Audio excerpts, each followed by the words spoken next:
Text of Zhang Ailing's Young Chapter 11.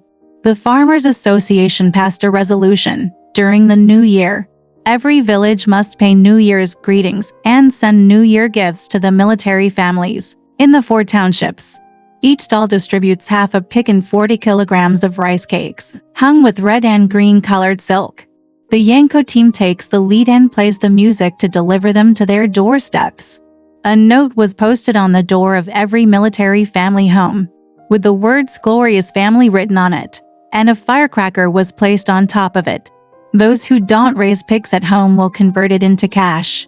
In addition, there is money to buy firecrackers, and each family must contribute a share. There was a limited date for delivery, but the date had already passed and there was no movement at all. During the meeting, everyone raised their hands unanimously in favor of this proposal. At that time, everyone knew clearly that no one had the power to implement it, but they all raised their hands. Now they are all waiting to see what others plan to do. The director of the Peasants' Association and his wife, who is also the director of the Women's Federation, convened separate meetings, visited each house, and tried to persuade each other, but to no avail. Comrade Wang had to go from house to house to urge them. When he arrived at Jin Zhen's house, he said, "Tan Jingyan, you are a model worker and an activist in the village. You should take the lead. We must treat this matter as a task and complete it. This is really a political task, has political significance. You should know how important it is. We should take care of the families of the People's Liberation Army. Without the People's Liberation Army, where would you get the land? In the past, the army only harmed the common people, but now it is different. Today's army, it is the people's own army. The army and the people are one family." Jin Zhen still insisted that he had no money and no rice to make rice cakes. "Ba Yiqiya has been eating porridge for 2 months, he said. Yuxiang heard that his tone was too short, almost rude, and she became anxious. She quickly stepped in and discussed their hardships in detail, talking in a plaintive tone for a long time. "It's lucky to have trouble with raking," Comrade Wang said with a smile.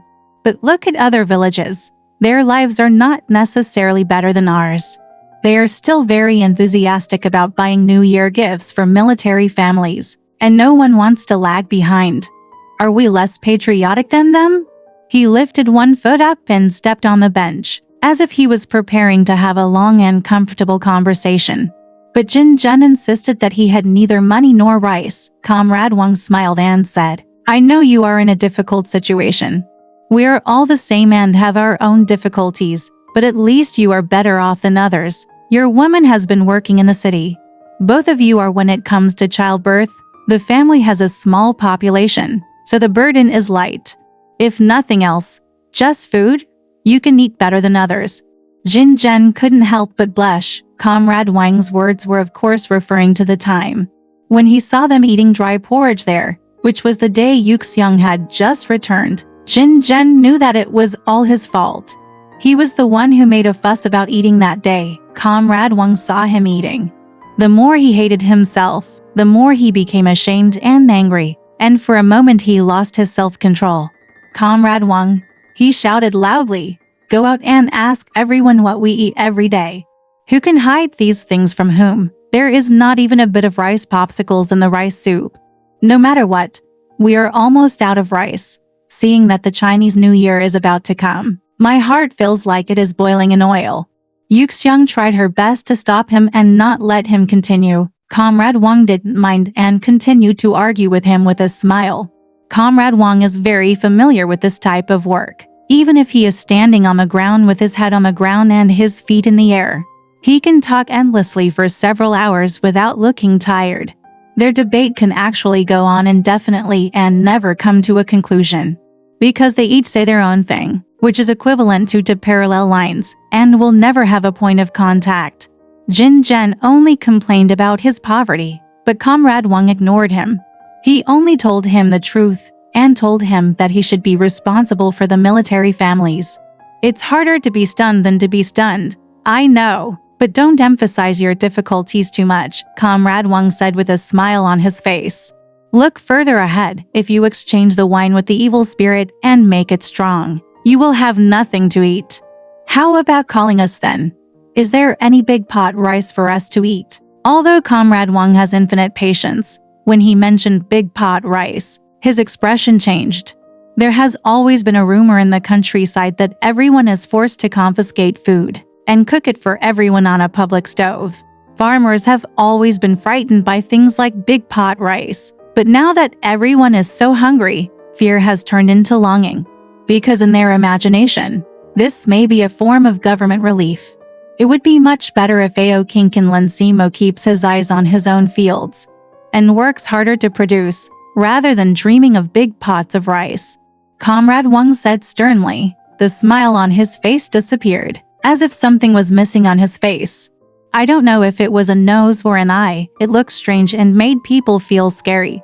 Comrade Wang, don't listen to his nonsense.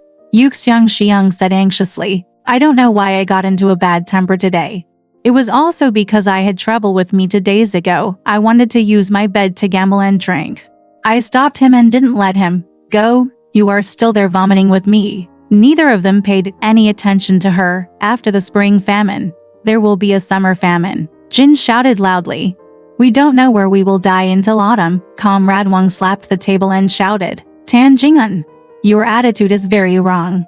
I am very patient with you because you were still willing to work hard in the past. I think you have simply changed. What is going on? Is someone holding you back? Of course he meant Yuxiang. Yuxiang was no longer around at this time. She quietly slipped behind the bed and then walked out of the dark corner with something in her hand. Her inner struggle made her face turn crimson, but she always smiled as she walked toward Comrade Wang step by step. Comrade Wang, I have a little money here, but he doesn't know about it. Please take it to buy his firecrackers and half a pig. He doesn't know that I have this money. This is all I have left.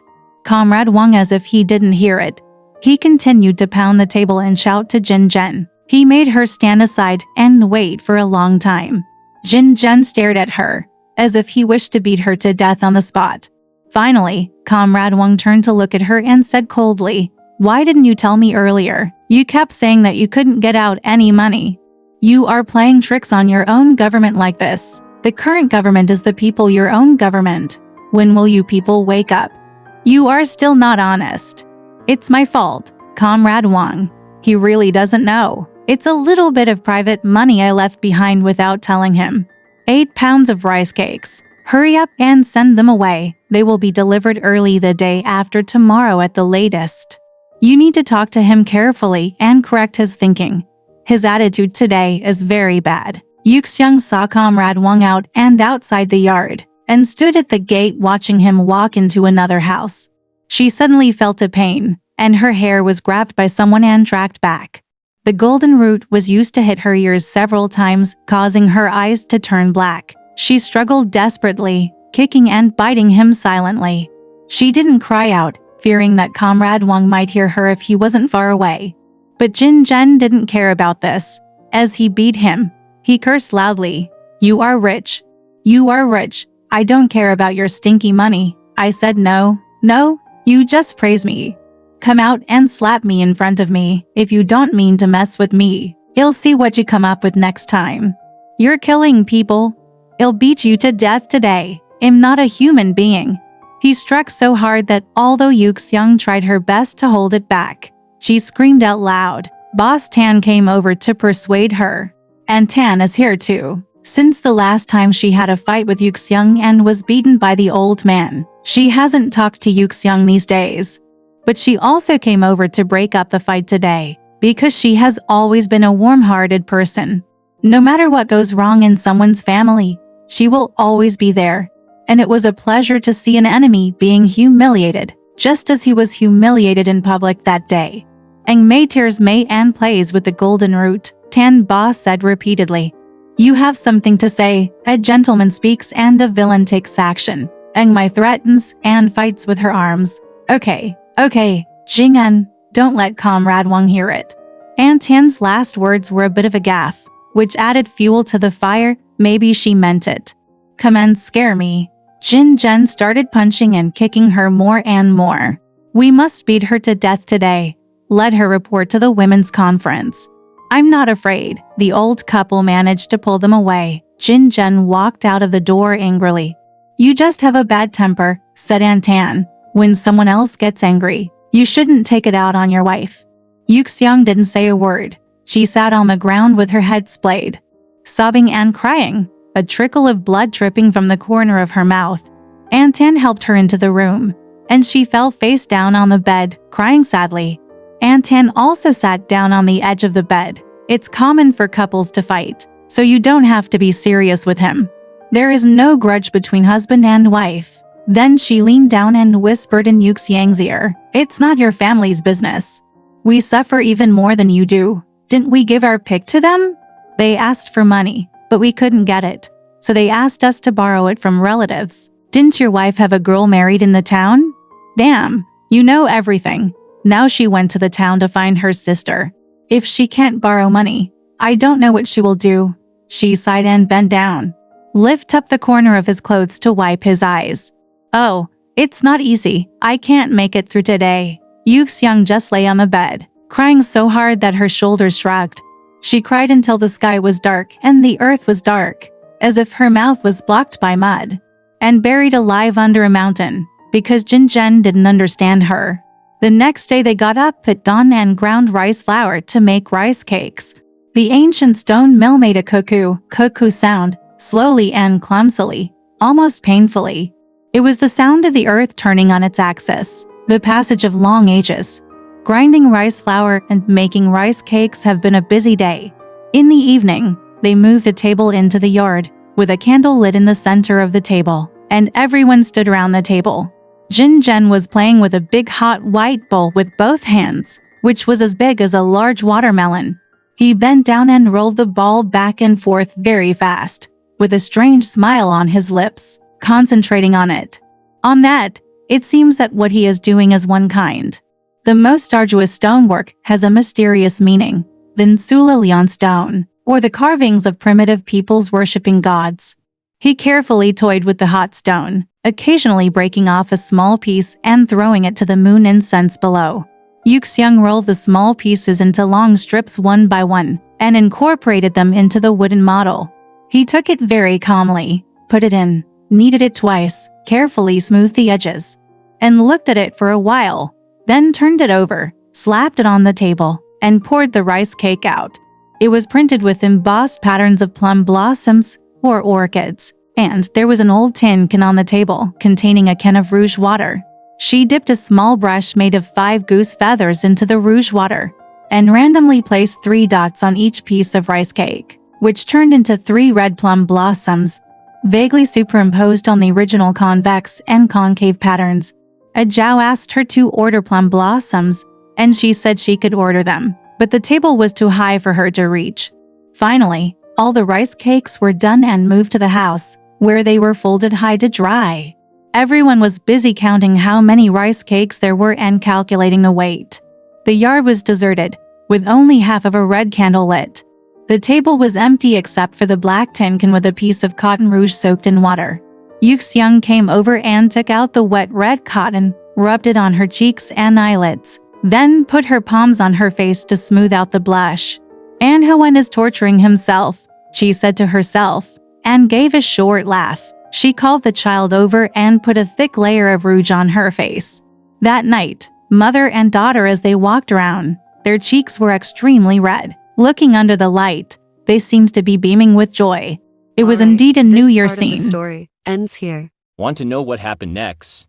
Let's listen to the breakdown next time.